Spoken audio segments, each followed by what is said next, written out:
আসসালামু আলাইকুম এভরিওয়ান। আপনারা হয়তো আপনাদের বিকাশ থেকে অন্য বিকাশে বলে টাকা পাঠিয়ে ফেলছেন।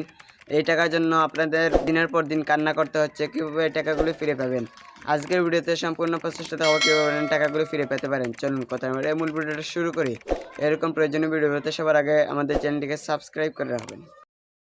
শুরুতে আপনাদের সামনে আমি একটা বিকাশে টাকা ছাড়ছি, তারপর টাকা কীভাবে ফিরে আনবো বাকি প্রসেসগুলো দেখাবো।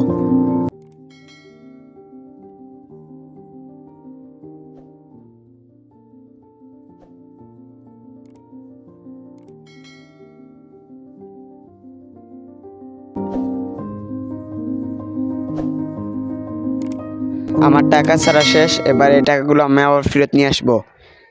এর জন্য আপনাদের আবারও সেন্ড মানিতে একটা ক্লিক করতে হবে। সেন্ড মানিতে ক্লিক করার পর এখানে দেখতে পারবেন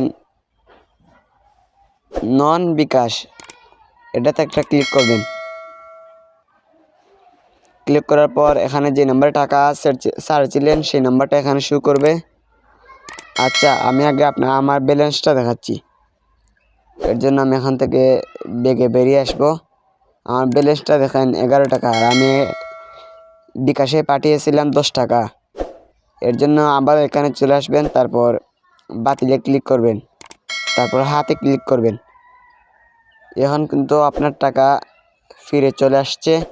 এবার আমি যদি আমার ব্যালেন্সটাকে চেক করি তাহলে দেখতে পারবেন 21 টাকা 64 পয়সা। ঠিক আপনারা এইভাবে টাকাগুলো ফিরিয়ে নিয়ে আসতে পারবেন, কিন্তু যে নাম্বার থেকে টাকাগুলো ফিরিয়ে নিয়ে আসবেন সেই নাম্বারটা বিকাশ ছাড়া থাকতে হবে। যদি বিকাশ নাম্বার থাকে তাহলে পারবেন না। আজকের মতো আমি নজরুল এখানে বিদায় নিচ্ছি। দেখা হচ্ছে পরবর্তী অন্য কোনো প্রয়োজনীয় ভিডিও নিয়ে। সবাই ভালো থাকবেন, সুস্থ থাকবেন। আল্লাহ হাফিজ।